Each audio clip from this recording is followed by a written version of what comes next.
In the early 1990s, Honda not only shattered the existing rules, it incinerated them entirely from the ground up. It introduced a motorcycle that was lighter than a 600, yet possessed the ferocity of a 1000, the CBR Fireblade. Agile, fierce, untamed, a groundbreaking revolution on wheels that transformed superbikes for all time. Today, we commemorate the motorcycle that ignited a battle. Are you ready for the roar of change? In the glorious 80s and early 90s, if you wanted a superbike, you first had to sign up for the gym. Because what you were taking home wasn't a bike, it was a grand piano with a sports exhaust. The Yamaha FZR, Suzuki GSX-R, and Kawasaki ZX were authentic titans of the road. Indeed, they delivered more than 135 horsepower, but in return, they threw over 220 kilograms at you dry, not including what you weighed after indulging in Saturday's pizza. The underlying philosophy was unmistakably clear. Desire power, disregard the weight, crave agility. Acquire a 250. No one in their right mind ever doubted whether a superbike was capable of cornering with precision or altering direction without feeling as though you were navigating an enormous aircraft carrier. The emphasis was on greater displacement, increased power, and enhanced straight-line velocity. It seemed as though every engineer globally had collectively decided to overlook the bends. Until one day at Honda, an individual remarked, "What if we choose not to follow the same path as everyone else?" And that's precisely when the Fireblade made its debut.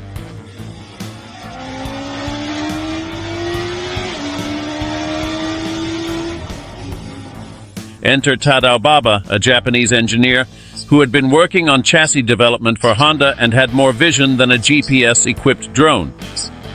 This guy not only knew about motorcycles, he felt them. And then one day, as he observed how all of his competitors were manufacturing superbikes that were undeniably powerful, yet as heavy as a refrigerator, complete with a freezer, he pondered, what if we surpassed them by doing the exact opposite? Indeed, what he ingeniously devised was straightforward, yet groundbreaking. To engineer a 1000cc motorcycle that possessed the weight of a 600, a superbike undoubtedly, but one that didn't need to be a burdensome beast, that it would be agile, compact, fast, and light. An idea that at the time seemed as logical as it was dangerous. At Honda, they said, "Go ahead, Baba, give it a try." However, with a minor detail. They were not going to equip it with a full 1,000 cubic centimeters. Instead, they equipped it with an 893 cubic centimeter engine to prevent it from cannibalizing the UFR1000 and other larger motorcycles of the brand. However, that did not deter him.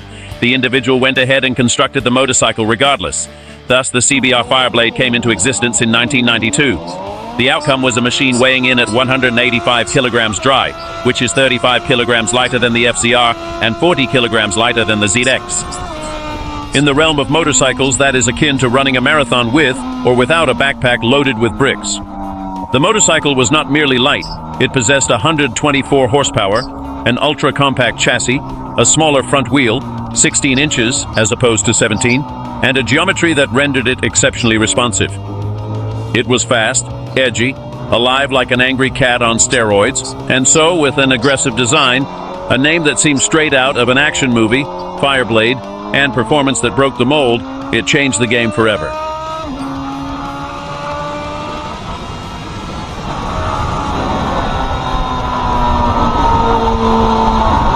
The CBR wasn't just another fast bike. No way. It was something else entirely. Honda didn't just release a new model, they introduced a new concept, a turning point, like when someone thought of putting the internet on a phone.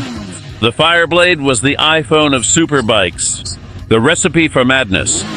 An 893 cubic centimeter engine, inline 4 cylinders with 124 horsepower. It wasn't the most powerful in the segment, but it was one of the liveliest. It revved energetically, like it had caffeine in its veins. The compact aluminum twin-spar frame was shorter than a 600 of that time. Baba-san meticulously trimmed it as much as possible. The dry weight was 185 kilo, a clear difference from the 225 kilo of rivals. It had perfect mass distribution, with the fuel tank set low. The stance was aggressive, yet still comfy, and the center of gravity was lower than usual. However, there were more details. A 16-inch front wheel was added. It was a debated choice. Yes, it gave it incredible agility, but it also made it nervous. A Fireblade wasn't for falling asleep in the corners. Front suspension with conventional forks but tuned like an expensive violin. Good response, but if you went all out, you needed skill. Bold design, angular fairing, dual optics, war colors of red, white, and blue or black with gray. It felt like a racing ship coming right at you. And how did it feel to ride it? Imagine this. You get on a sports bike, accelerate, and there's no delay. It turns, brakes, and reacts as if it were part of your nervous system. But if you blink in the middle of a curve, it leaves you stranded in the field with your helmet on and a look of what happened. The Fireblade was ultra-precise, incredibly fast in changing directions, and much easier to maneuver than its rivals. But it was also dangerous if you didn't have the technique. There was absolutely no ABS, no traction control, no engine modes, absolutely nothing. Just you, the throttle, and the ultimate judgment. It was akin to dancing with a cobra. Beautiful, lethal, but if you understood it, it was a religious experience. The introduction of the CBR compelled all motorcycle brands to thoroughly reconsider their design concepts. The weight, which up until that point had been considered somewhat secondary, transformed into the primary obsession of the engineers. Yamaha thoroughly grasped this concept in the year 1998 with the Yamaha R, a motorcycle that was directly inspired by the Fireblade formula. It possessed 1,000 power with a 600 chassis. Suzuki and Kawasaki took a bit longer to catch up, but since the year 1992, no one has crafted a superbike without first considering the weight. The era of fully faired battle tanks has come to an end.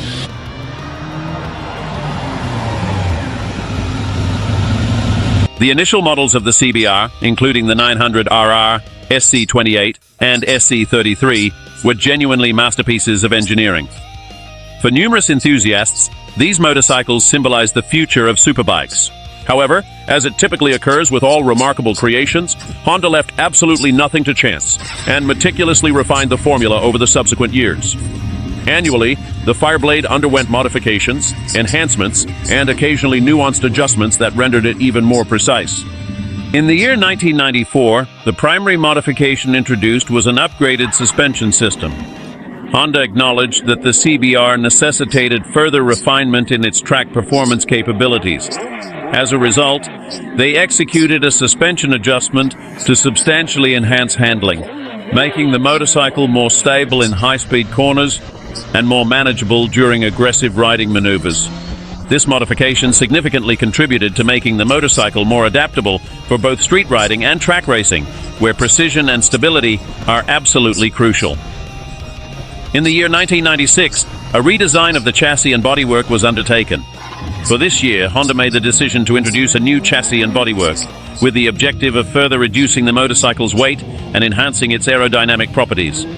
The SC33 greatly benefited from a more compact structural design and a more refined aesthetic, which not only enhanced its performance capabilities on the racing track, but also bestowed the Fireblade with a more contemporary and aggressive appearance that was starting to become synonymous with superbikes on a worldwide scale. This particular motorcycle was among the very first to embrace what would eventually evolve into a prevalent characteristic in the majority of superbikes, which is a compact and sporty aesthetic that exudes a significant amount of character. By the year 1998, the Fireblade had undergone a substantial evolution as a motorcycle model, and Honda bestowed it with the ultimate enhancements by refining it even further. At this particular juncture, the motorcycle was not merely a beast in terms of its formidable power and weight, but it had also transformed into an even more precise, comfortable, and highly competitive machine. The modifications were understated yet substantial. The motorcycle's chassis underwent additional enhancements, the suspension system was meticulously refined, and the bike attained an almost flawless harmony between agility, maneuverability, and power. With each modification, the CBR became increasingly easier to handle, yet remained equally as lethal in the hands of a skilled expert. The truly impressive aspect about the Fireblade was that despite all these numerous adjustments, it never lost what made it renowned in the first place, its remarkable lightness. While other high-performance motorcycles continued concentrating on incorporating substantial amounts of power and enhancing their robustness, Honda persistently maintained its emphasis on agility and precise handling. without incorporating control electronics, traction assistance, anti-lock braking systems, or the most advanced braking technology. Everything depended on your skill to handle a bike that was relentlessly unforgiving. It was a risky relationship. You knew it could cause you big trouble, that it could easily throw you down if you lacked the skill or respect, yet you still couldn't walk away from it. It called you, challenged you, and in many cases made you a better rider.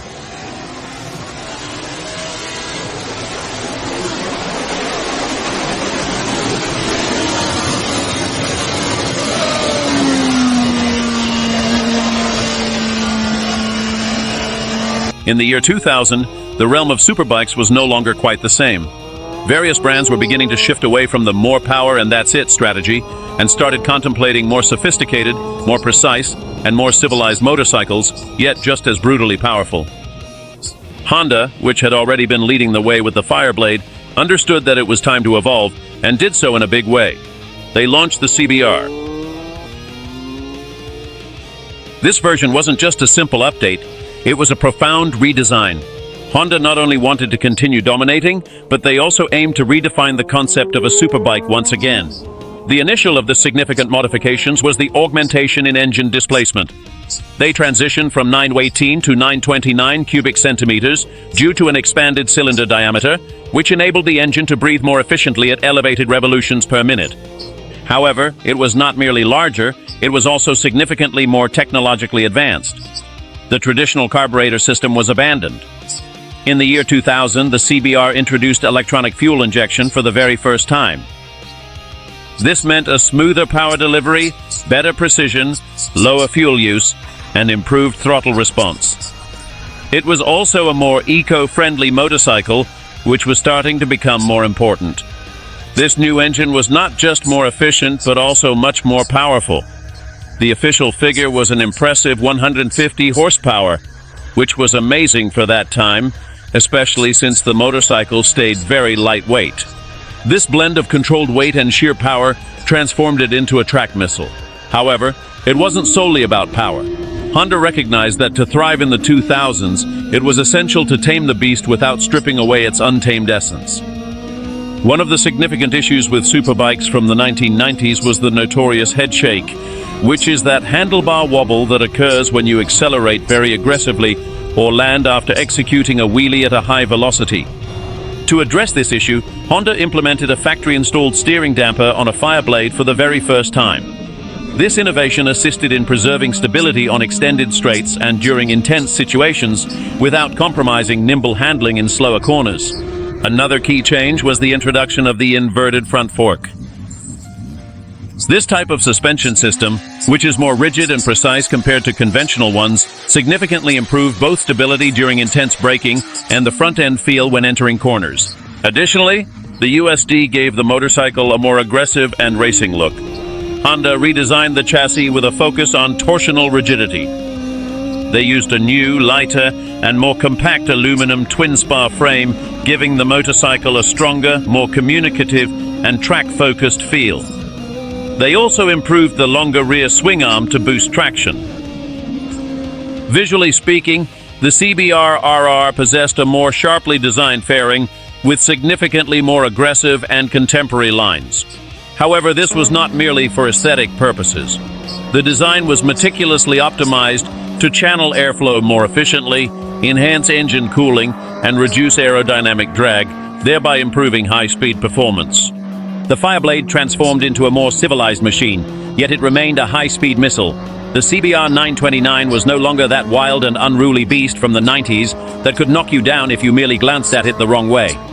Now it possessed advanced technology, refinement, stability, and even a certain level of docility, yet it continued to be a lethal machine.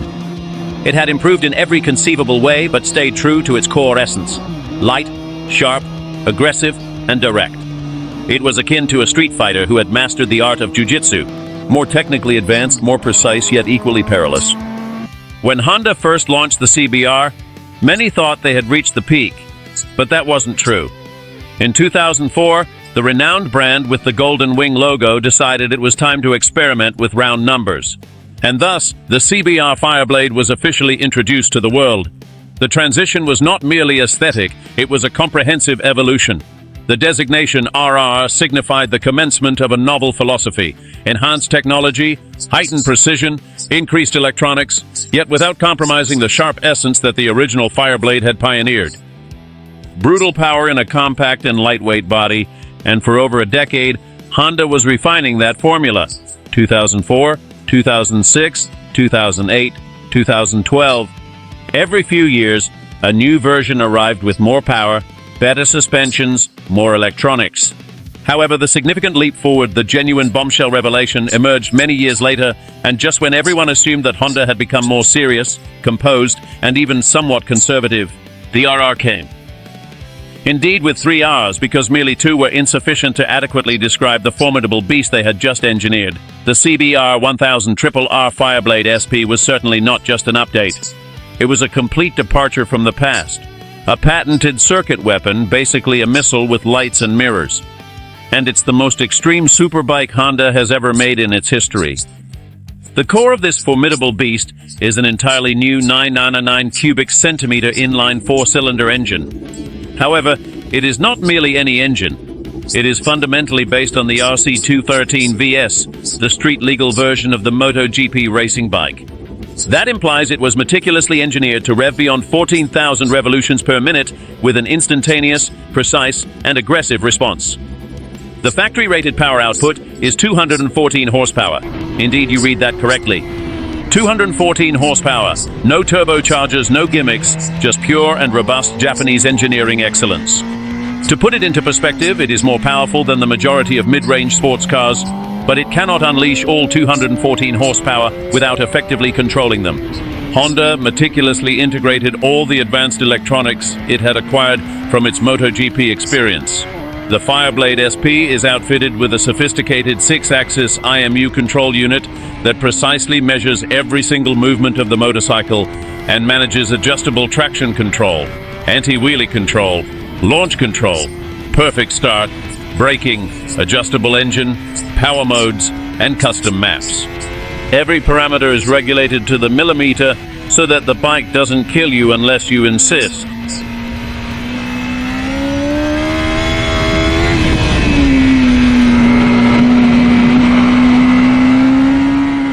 From Tadao Baba's daring 1990s concept to today's winged beast on racing circuits, the Fireblade wasn't just another motorcycle. It was a bold war declaration, defying conventional logic and the idea that just having more power was enough. Because the Fireblade wasn't satisfied with just racing in a straight line. It wanted to dance through the curves, change the course of superbikes, inspired rivals, and became an icon. And for many, it was the first motorcycle that taught them that riding fast was not the same as knowing how to ride. Today, the CBR1000RR is not just a tribute. It is the result of 3 decades of madness or obsession and evolution. It's a Fireblade, and that's not something you explain, it's something you feel. And if you're curious to learn about one of its great rivals, the Suzuki GSX-R1100, click on this video and we'll see you there.